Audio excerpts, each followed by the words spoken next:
Hi! Welcome to amazing world. ఈరోజు మన కథ పేరు ఏంజెల్.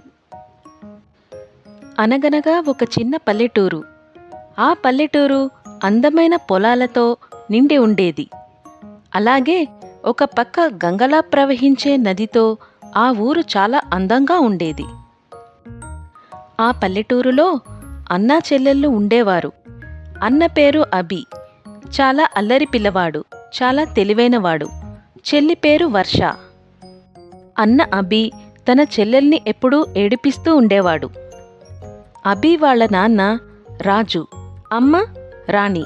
వాళ్ళ నాన్న వ్యవసాయం చేసే రైతు, అమ్మ ఇంటి దగ్గరే ఉండి అన్ని పనులు చేసుకునేది. అభి తన అమ్మ నాన్న మరియు చెల్లెలతో కలిసి చాలా ఆనందంగా ఉండేవాడు. ప్రతిరోజు ఉదయం లేవగానే తన పనులు, తన చెల్లెలి పనులు చేసుకొని అభి వర్షాలు స్కూలుకి వెళ్ళేవారు. వాళ్ళు ఇద్దరూ కూడా చదువులో చాలా చురుగ్గా ఉండేవారు. సాయంత్రం కాగానే స్కూలు నుండి ఇంటికి రాగానే అభి తన స్నేహితులతో కలిసి ప్రతిరోజు ఆడుకునేవాడు. అంతేకాకుండా వారి ఊరి చివర మామిడి చెట్లు మరియు వేప చెట్లు ఉండేవి. అభి వర్షాలు ఆ చెట్లు దగ్గరకు వెళ్ళి సమయం దొరికినప్పుడల్లా వారు అక్కడికి వెళ్ళి ఆడుకునేవారు. అభి తన స్నేహితులతో కలిసి ఎక్కువ సమయం ఆ చెట్ల దగ్గరే గడిపేవాడు.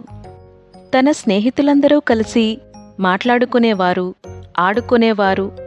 అక్కడ మామిడి చెట్లకు ఉన్న మామిడి పళ్లను రాళ్లతో కొట్టి అవి కింద పడగానే అందరూ కలిసి తినేవారు.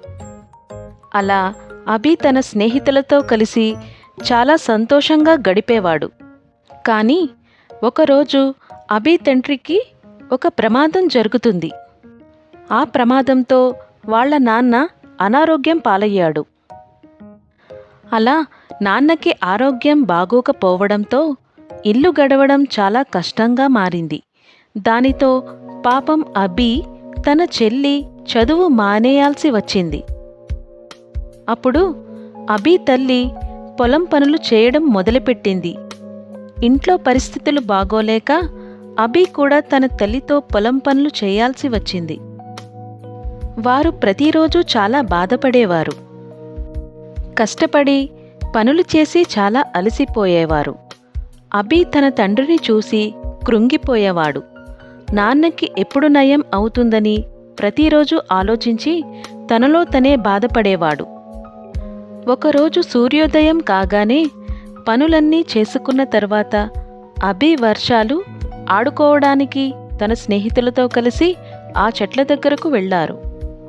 కాసేపటి తర్వాత స్నేహితులు వారి ఇంటికి వెళ్ళిపోయారు. కానీ అభి వర్షాలు ఇద్దరూ అక్కడ చెట్టు దగ్గర కూర్చొని బాధగా ఆలోచిస్తూ కూర్చున్నారు. తన తండ్రికి ఎప్పుడు నయం అవుతుందని, వారు కష్టాలు అన్నీ తొలగిపోయి వారు ఎప్పుడు స్కూల్కి వెళ్తాము అని, అమ్మ ఎంత కష్టపడుతుంది అని ఆ అన్నా చెల్లెళ్ళు ఒకరి బాధను ఒకరు చెప్పుకుంటున్నారు. ఆ సమయంలోనే ఆకాశం మొత్తం మెరిసిపోయింది.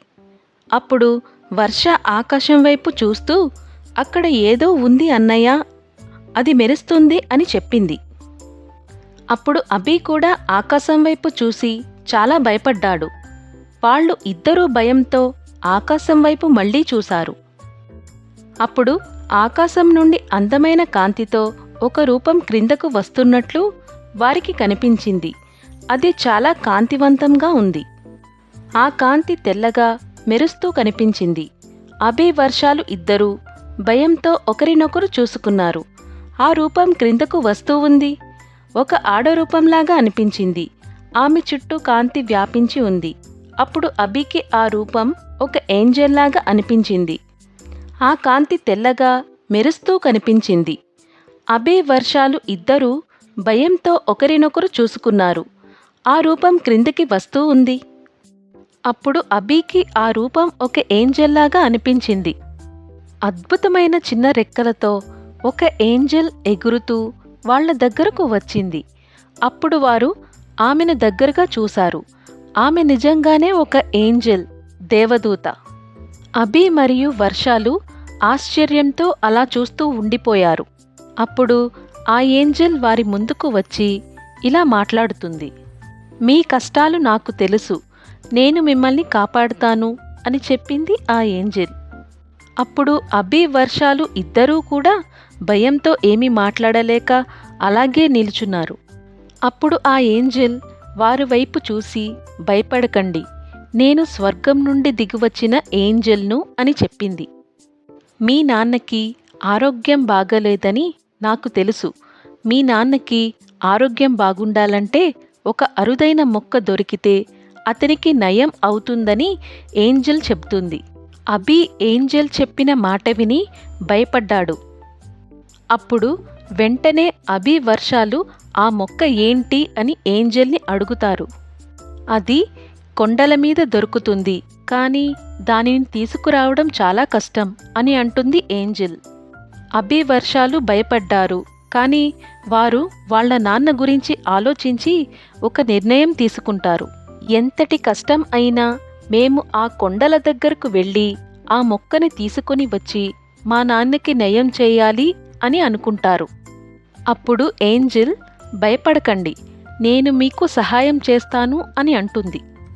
అప్పుడు ఆ ఏంజెల్ సహాయంతో వారు కొండల దగ్గరకు వెళ్ళి వారు కష్టాలను జయించి ఆ అరుదైన మొక్కను తీసుకువస్తారు.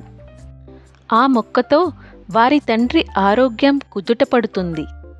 ఆ ఏంజెల్ అభి వర్షాల సాహసానికి మెచ్చి వారికి బహుమతులు ఇచ్చి తిరిగి స్వర్గానికి వెళ్ళిపోతుంది. అభి తండ్రికి నయం అవ్వగానే తన తండ్రి రోజూ పొలానికి వెళ్ళి వ్యవసాయం చేసుకునేవాడు. అలాగే అమ్మ పొలం పనులు మానేసి ఇంటిలో పనులు చేసుకునేది. ఇంకా అభి వర్షాలు ఇద్దరూ ప్రతిరోజు సంతోషంగా స్కూల్కి వెళ్ళేవారు. అలా ఆ కుటుంబం అంతా చాలా ఆనందంగా ఉండేవారు. అలా ఒక ఏంజెల్ వచ్చి వారి జీవితాల్లో వెలుగు నింపి వెళ్ళిపోయింది.